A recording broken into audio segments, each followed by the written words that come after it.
Hello everyone, आज के इस वीडियो में मैं आपको एक्सप्लेन करने वाली हूँ 2026 की द ओडिसी मूवी के बारे में। तो चलिए स्टार्ट करते हैं। मूवी की एक्सप्लेनेशन स्टार्ट करने से पहले मैं आपको इसकी थोड़ी सी बैक स्टोरी के बारे में बता दूं कि आखिर ओडिसी जिस जंग को लड़ने के लिए जाता है उसकी शुरुआत कैसी हुई। तो कहानी कुछ ऐसी है कि ग्रीस का शहर स्पार्टा का राजा मेनेलॉस और उसकी वाइफ हेलेन ट्रॉय के राजा के साथ भाग जाती है। इसके बाद मेनेलॉस और उसका भाई एगामेमॉन अपनी पूरी ग्रीक आर्मी लेकर ट्रॉय पहुंच जाते हैं। लेकिन ट्रॉय की सिटी इतनी मजबूत होती है कि 10 साल तक लड़ाई करने के बाद भी वो उसके अंदर नहीं घुस पाते। तभी ओडिसियस एक ऐसा प्लान देता है जिसने पूरे जंग का रिजल्ट ही बदल दिया। वो ग्रीक से कहता है कि हम ट्रॉय को एक जॉइंट ट्रोजन हॉर्स गिफ्ट करेंगे और दिखाएंगे कि हमने जंग छोड़ दी है। और इसीलिए बीच पर सिर्फ एक सोल्जर रुकता है जिसका नाम सिनोन होता है। कुछ देर बाद ट्रॉय के सोल्जर्स वहां आते हैं और सिनोन को पकड़ लेते हैं। तब सिनोन उनसे कहता है कि ग्रीक्स का यह हॉर्स शांति के सिंबल के तौर पर छोड़कर चले गए हैं। ट्रॉय वाले उसकी बात मान लेते हैं और उस हॉर्स को अपनी सिटी के अंदर ले आते हैं। लेकिन यहाँ पर ट्रॉय वालों ने एक गलती कर दी, क्योंकि उन्हें बिल्कुल भी इस बात का अंदाजा नहीं होता कि उस ट्रोजन हॉर्स के अंदर ओडिसियस और उसके सबसे खतरनाक सोल्जर छुपे हुए हैं। रात होते ही वो सभी हॉर्स के अंदर से बाहर निकलते हैं और ट्रॉय का मेन गेट खोल देते हैं और बाहर खड़ी पूरी ग्रीक आर्मी शहर के अंदर घुस जाती है। इसके बाद ट्रॉय हमेशा के लिए ग्रीक्स के कब्जे में आ जाता है और जंग खत्म होने के बाद मेनेलॉस अपनी रानी हेलेन को वापस उसके शहर स्पार्टा ले जाता है और मेनेलियस का भाई अगामेमॉन वो भी अपने शहर वापस लौट जाता है। और फिल्म की असली कहानी यही से शुरू होती है कि ट्रॉय जीतने के बाद ओडिसियस अपने लोगों के साथ घर आखिर कैसे पहुंचता है। और कहानी की शुरुआत होती है इताचा से, जो ओडिसियस का शहर होता है और वो वहां का राजा होता है। और क्योंकि अभी तक वो घर नहीं लौटा, इसीलिए वहां पर पिछले 3 साल से कई सारे गेस्ट महल में ही रह रहे होते हैं। वो रोज इताचा का खाना खाते हैं और शराब पीते हैं और वहाँ का सारा राशन पानी खत्म कर रहे होते हैं। और उसी समय एक कहानी सुनाने वाला उन सभी गेस्ट को ओडिसियस की कहानी सुना रहा होता है कि कैसे उसने ट्रॉय को हराया था। और तभी वहाँ ओडिसियस की पत्नी पेनिलोप आती है और उसे चुप रहने के लिए कहती है, क्योंकि वो हर रोज यही कहानी सुना रहा होता है। तभी ओडिसियस का बेटा टेलीमाकोस अपनी माँ के पास जाता है और कहता है कि मैं हर रोज यही कहानी सुनवाता हूँ ताकि ये लोग कभी न भूलें कि मेरे पिता अभी भी जिंदा हैं और वो एक दिन जरूर वापस आएंगे। लेकिन पेनिलोप उदास होकर उससे कहती है कि आखिर तुम्हारे पिता कहाँ हैं और जंग को खत्म हुए भी इतने साल हो चुके हैं, अगर उन्हें वापस आना होता तो वो आ चुके होते। फिर वो उसे बताती है कि महल में रहने वाले ये सभी गेस्ट उससे शादी करने आए हैं, क्योंकि उन्हें लगता है कि ओडिसियस अब कभी वापस नहीं आएगा। तो ये बात सुनकर टेलीमेकोस बहुत उदास हो जाता है। और तभी वहाँ उस पार्टी में पॉलीबस नाम का एक गेस्ट वहाँ बदतमीजी करने लगता है। और जब टेलीमेकोस आगे बढ़कर उस आदमी को शांत करने की कोशिश करता है, तभी एंटिनियोस नाम का एक आदमी वहाँ आता है और टेलीमेकोस से बहस करते हुए कहता है ओडिसियस कभी भी वापस नहीं आएगा। जब वो जंग पर गया था और वो उसे कहता है कि जब वो जंग पर गया था तब तुम सिर्फ एक छोटे बच्चे थे। फिर एंटिनियस कहता है कि मैंने तुम्हारे पिता को अपनी आंखों से देखा है। जब मैं छोटा था तब वो हम बच्चों के साथ शिकार पर जाया करते थे। उनके साथ हमेशा एक कुत्ता रहता था जिसका नाम एर्गोस था। इसके बाद सीन कट होता है। एक ट्रैवलर महल में आता है जो पेनेलोप से ओडिसियस के बारे में बात करना चाहता है। उसके पास कोई पक्की खबर तो नहीं होती, लेकिन वो टेलीमेकोस से कहता है कि अगर तुम्हें अपने पिता के बारे में सच जानना है तो तुम स्पार्टा जाओ, वहाँ किंग मेनेलियोस रहता है। वही मेनेलियोस जिसकी पत्नी हेलेन ट्रॉय के राजा के साथ भाग गई थी और जिसे वापस लाने में ओडिसियस ने उसकी मदद की थी। शायद उन्हें तुम्हारे पिता के बारे में कुछ पता हो। बस यही बात टेलीमेकोस के दिमाग में बैठ जाती है और वो स्पार्टा जाने का फैसला कर लेता है। सीन कट होता है जहाँ टेलीमेकोस अपने गुरु के साथ तलवारबाजी सीख रहा होता है। वही यूमाइस भी होता है जो ओडिसियस का सबसे भरोसेमंद दोस्त है, जो अंधा होता है। और प्रैक्टिस के बाद यूमाइस टेलीमेकोस को आर्गोस की एक पुरानी कहानी सुनाता है। वो बताता है कि जब आर्गोस बहुत छोटा पपी था तब ओडिसियस उसे अपने साथ घर लेकर आया था। तभी से दोनों के बीच बहुत गहरी दोस्ती बन गई थी। इसके बाद टेलेमिकोस अपनी माँ पेनेलोप के कमरे में जाता है। वहाँ वो देखता है कि पेनेलोप लगातार अपने एंसेस्टर्स के लिए एक कपड़ा सिल रही होती है। टेलेमिकोस पूछता है, आप ये कपड़ा कब से सिल रही हैं? पेनेलोप कहती है, जिस दिन ये कपड़ा पूरा सिल जाएगा उसी दिन मैं दूसरी शादी करने के लिए तैयार हो जाऊंगी। और टेलेमिकोस उससे पूछता है कि आखिर ये सब लोग आपसे शादी क्यों करना चाहते हैं? तब पेनेलोप बताती है कि उनके पूर्वजों का मानना है कि फ्यूचर में एक बहुत बड़ा खतरा आने वाला है जिसे लोग सी पीपल कहते हैं और वो बहुत खतरनाक होते हैं। इसीलिए इताचा को जितनी जल्दी हो सके एक नए राजा की जरूरत है ताकि आगे कोई भी खतरा हो तो वो उन्हें उनसे बचा सके। और इसके बाद वो अपने बेटे को उसकी ओडिसियस के साथ आखिरी रात के बारे में बोलती है कि जब ओडिसियस ट्रॉय के जंग के लिए निकलने वाला था तब ओडिसियस ने उससे एक प्रॉमिस लिया था कि अगर वो कभी भी वापस न आए तो वो किसी से शादी कर ले। लेकिन पेनेलोप ने उस वक्त उसे साफ मना कर दिया था और जाते वक्त पेनेलोप उसे गॉडेस एटिना की एक छोटी सी स्टैचू देती है और उसे कहती है वो हमेशा इसे अपने साथ रखे और यही उसे सही सलामत घर वापस लेकर आएगी। और टेलेमिकोस अपनी माँ की बात सुनने के बाद कहता है कि वही राजा बनेगा और वहाँ के सारे लोगों को बचाएगा। तो पेनेलोप उसे बोलती है कि अभी भी वो छोटा बच्चा है और वो उसे ओडिसियस का एक धनुष देती है और उस पर एक तार चढ़ाने के लिए बोलती है। लेकिन टेलेमिकोस ये नहीं कर पाता तो इसीलिए पेनेलोप बोलती है कि वो अभी राजा बनने के लिए तैयार नहीं है। और रात में जब महल में जश्न चल रहा होता है तभी एंटिनियस और पॉलीबस वहाँ बैठे हुए आर्गोस को परेशान करते हैं जो ओडिसियस का कुत्ता होता है और उसे उठाकर बाहर फेंक देते हैं और उसे कहते हैं कि वो ओडिसियस का इंतजार बाहर ही करे। अगले दिन टेलेमिकोस स्पार्टा के लिए निकल पड़ता है।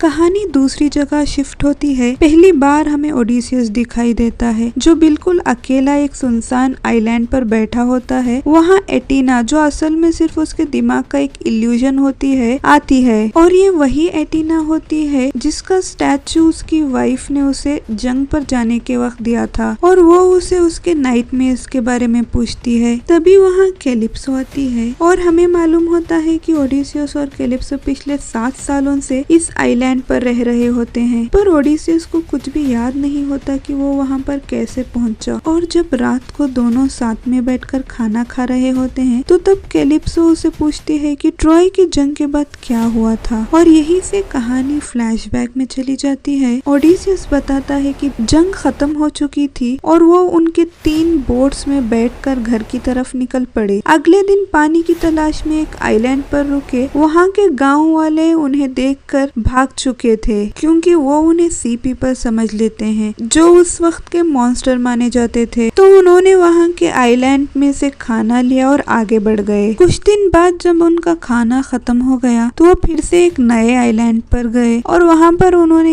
एक बकरी को देखा और उसका पीछा करते करते वो एक बड़े से गुफा में चले गए। वहाँ बहुत सारा खाना था। तभी अचानक एक बहुत बड़ा एक आंख वाला मॉन्स्टर जिसे साइक्लोप्स कहा जाता है वो गुफा के अंदर आ जाता है। आते ही वो एक विशाल पत्थर से अपने गुफा का दरवाजा बंद कर देता है और वो राक्षस ओडिसियस के सोल्जर्स को देखकर कुछ लोगों को जिंदा ही खा जाता है और उसके सोल्जर सारे हमला करना चाहते थे पर ओडिसियस ने ही उन्हें रोक लिया क्योंकि ओडिसियस सोचता है कि अगर वो उसको मार देंगे तो इतना बड़ा पत्थर कौन हटाएगा। और अगले दिन वो राक्षस अपने बकरियों को चराने बाहर गया और दरवाजा बंद कर दिया। तो इसीलिए उन्होंने रात का इंतजार किया और जब रात में वो राक्षस वापस आया और गहरी नींद में सो गया तब वो सब लोग मिलकर उसकी एकलौती आंख पर हमला कर दिया और उस राक्षस को अंधा कर दिया। और वो राक्षस जोर जोर से पोसेइडन गॉड का नाम लेकर चिल्लाने लगा। और जब अगली सुबह उस राक्षस ने दरवाजा खोला तो वो सारे लोग भेड़ बकरियों के साथ चुपके से बाहर निकल आए पर उस राक्षस को पता चल गया और वो उनके पीछे समंदर तक आ गया। उसने कुछ और सोल्जर्स को पानी में मार दिया और बाकी लोग भेड़ बकरियों के पीछे भाग निकले। और तब से ओडिसियस का घर जाने का सफर और भी ज्यादा मुश्किल हो गया था, क्योंकि वो राक्षस पर हमला कर दिया था और वो उन्हें श्राप देता है कि ओडिसियस घर को जल्द ना पहुंचे। और कहानी वापस प्रेजेंट में आती है टेलीमिकोस की तरफ, जो स्पार्टा पहुंच चुका था और वहाँ का राजा मेनिलियोस अपनी बेटी की शादी सेलिब्रेट कर रहा होता है और वो टेलीमिकोस को हेलेन से मिलवाता है, वही हेलेन जिसकी वजह से ये सारी जंग शुरू हुई थी। और मेनिलियोस टेलीमिकोस के सामने ओडिसियस की जमकर तारीफ करता है। वो बताता है कि उस ट्रोजन हॉर्स के अंदर क्या हुआ था। वो कई घंटों तक उस हॉर्स के अंदर छिपे हुए थे, यहाँ तक कि वॉशरूम तक का काम उसी के अंदर करना पड़ा। लेकिन रात होते ही ओडिसियस ने सिग्नल दिया और सारे सोल्जर्स बाहर निकले और उन्होंने ट्रॉय के अनब्रेकेबल गेट खोल दिए। और गेट खोलते ही एगामेम्नोन के साथ पूरी ग्रीक की आर्मी घुस गई और आखिरकार ट्रॉय की ओर जीती गई।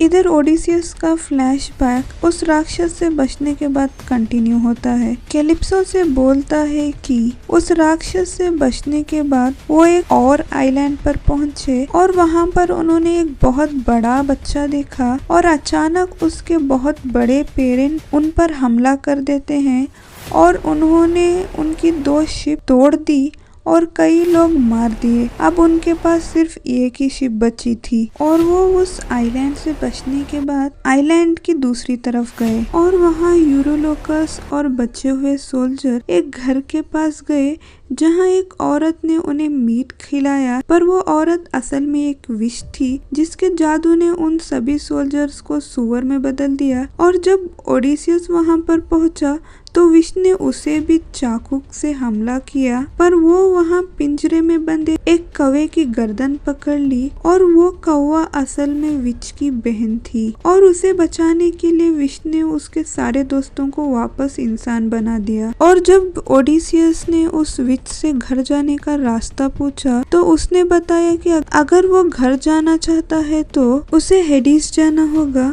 और वहाँ ब्लाइंड प्रॉफिट टेरिसियस से रास्ता पूछना होगा। तो ओडिसियस और उसके सारे सोल्जर्स हेडिस पहुंचकर 2 बकरियों का सैक्रिफाइस देते हैं और तभी जमीन से मृत सोल्जर्स बाहर आने लगते हैं। ये वही लोग होते हैं जो ट्रॉय की वार में ओडिसी के साथ लड़े थे और वही मर गए थे।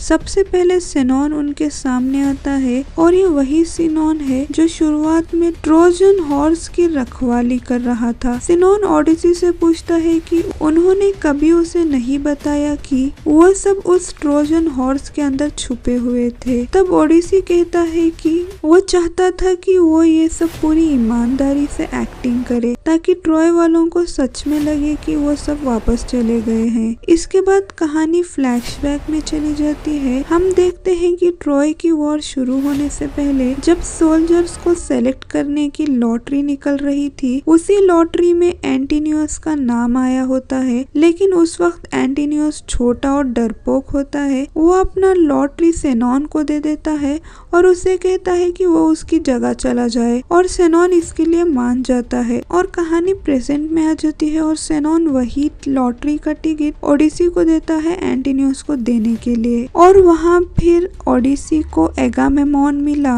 जिसे देखकर ओडिसी काफी हैरान हो जाता है और वो सोचता है कि वो भी घर नहीं पहुंचा। एगामेम्नोन उसे बताता है कि वो घर पहुंच गया था पर उसकी वाइफ ने उसका मर्डर कर दिया क्योंकि एगामेम्नोन ने उनकी बेटी को जंग पर जाने से पहले बलि दे दी थी, तो इसीलिए उसकी वाइफ ने उसे भी मार दिया। और एगामेम्नोन ओडिसी को चेतावनी देता है कि वो भी अपने घर जाने से पहले अपनी पहचान छुपा कर जाए। और फिर वहाँ पर प्रॉफिट टेरिसियस आए और उन्होंने सिर्फ ओडिसी से बात की और उन्होंने उसे कहा कि आगे उन्हें साइरेंस मिलेंगे तो वो कानों में वैक्स भर लें वरना वो उनकी आवाज सुनकर मर जाएंगे। और आगे उन्हें एक भयानक वर्लपूल मिलेगा जिसके 2 रास्ते होंगे। अगर वो वर्लपूल से गए तो सब मरेंगे, अगर वो माउंटेन वाले रास्ते से गए तो कुछ सोल्जर्स की जान जाएगी। और वो उन्हें ये भी बताते हैं कि आगे उन्हें सन गॉड का आइलैंड मिलेगा, तो जब वो वहाँ पर जाएं तो किसी भी जानवर को नहीं मारें, वरना सन गॉड उससे नाराज हो जाएगा। और ओडिसियस प्रॉफिट टेरेसियस की ये सारे बातें सुनने के बाद अपने सोल्जर्स के साथ आगे बढ़ जाता है। और जब सब लोग साइरेंस के आइलैंड आते हैं तो सब कानों में वैक्स डाल लेते हैं, पर ओडिसियस उनकी आवाज सुनना चाहता था, तो वो खुद शिप के एक खंबे से रस्सियों से बंधवा लेता है और वो साइरन की आवाजों को सुनकर बहुत रोने लगता है। अपनी सारी गलतियों का महसूस होता है और उसे महसूस होता है कि वो जिंदा रहना नहीं चाहता और घर वापस जाना भी बेकार है। और जब एक सोल्जर गलती से वैक्स निकाल लेता है तो साइरन के जादू में आकर वो समंदर में कूदकर मर जाता है। और वो सारे साइरन के आइलैंड को क्रॉस करने के बाद व्हर्लपूल के पास पहुंचते हैं और ओडिसियस माउंटेन वाला रास्ता चुनता है।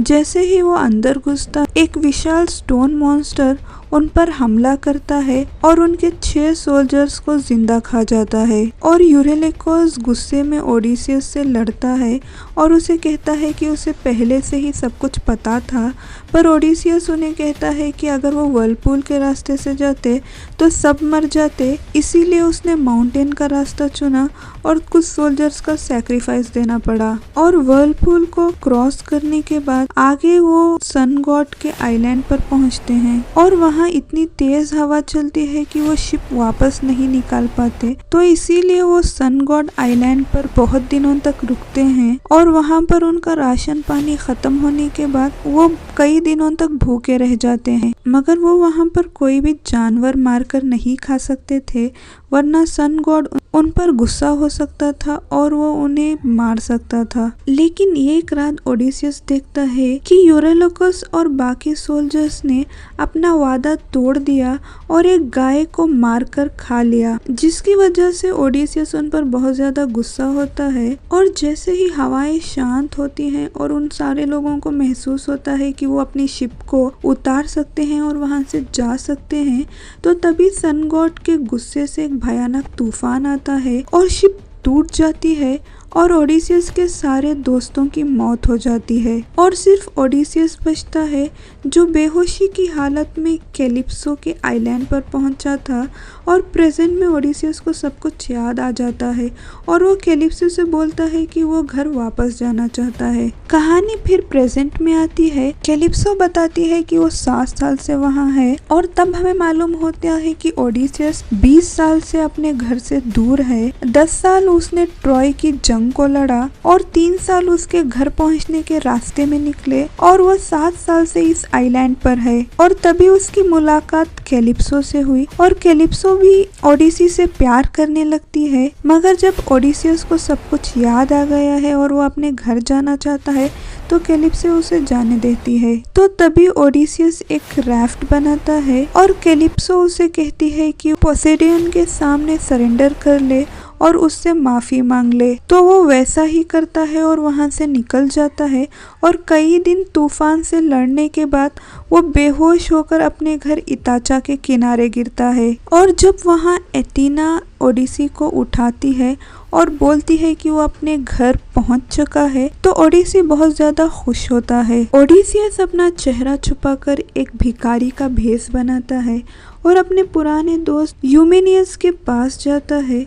यूमेनियस उसे पहचान नहीं पाता और एंटिनियस ओडिसियस के बेटे टेलीमाकोस को मार के उसकी माँ पेनेलोप से शादी करने का प्लान में होता है, तो इसीलिए एंटिनियस के आदमी टेलीमाकोस को मारने के लिए एक चर्च में नकली प्रीस्ट बनकर खड़े होते हैं और जहर वाली वाइन पिलाते हैं। और जैसे ही वो तलवार निकालते हैं टेलीमाकोस को मारने के लिए, तो भिखारी बना हुआ ओडिसियस अकेला ही सबको मार गिराता है और अपने बेटे की जान बचाता है। और ये सब देखकर टेलीमाकोस हैरान रह जाता है। ओडिसियस भिखारी के भेष में ही महल के अंदर आता है और वहाँ उसका कुत्ता एर्गोस उसे देखकर तुरंत पहचान लेता है और खुशी से पूंछ हिलाता है और आखिरी सांस लेकर वही मर जाता है। और ये देखकर टेलेमिकोस समझ जाता है कि ये उसके पिता हैं। ओडिसियस चुपके से पेनेलोप से मिलता है और उसे कहता है कि उसका पति जिंदा है।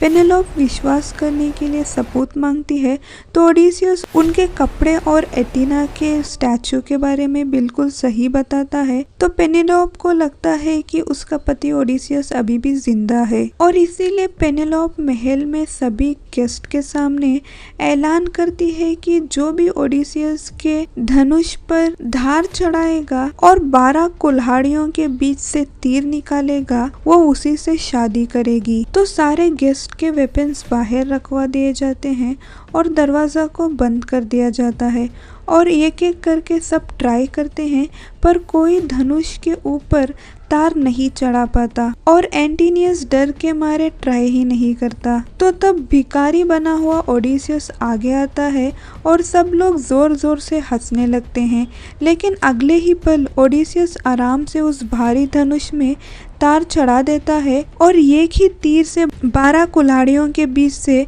निशाना लगा देता है। तभी पेनेलोप की आंखों में से आंसू आ जाते हैं और वो समझ जाती है कि यही उसका पति ओडिसियस है। और अगले ही पल ओडिसियस दूसरा तीर निकालता है और जो कोई भी उसके बेटे टेलेमिकोस को मारने की कोशिश कर रहे थे उन पर तीर चलाने लगता है और वो सीधे पॉलीबस के गर्दन में उस तीर को मार देता है और उसके बाद लड़ाई शुरू हो जाती है और एंटिनियोस महल के पीछे छिप जाता है। बिना हथियारों के सारे गेस्ट भाग जाते हैं पर ओडिसियस अकेला ही महल में सबका किस्सा खत्म कर देता है। आखिर में वो एंटिनियस के पास जाता है और वो उसे सिनोन का दिया हुआ लॉटरी का टिकट देता है और उसे भी हमेशा के लिए खत्म कर देता है। और लड़ाई खत्म होने के बाद घायल ओडिसियस पेनेलोप के पास जाता है और वही एटिना का स्टैचू उसके हाथों में वापस रख देता है और हमें लगता है कि ओडिसियस वहीं पर मर गया है,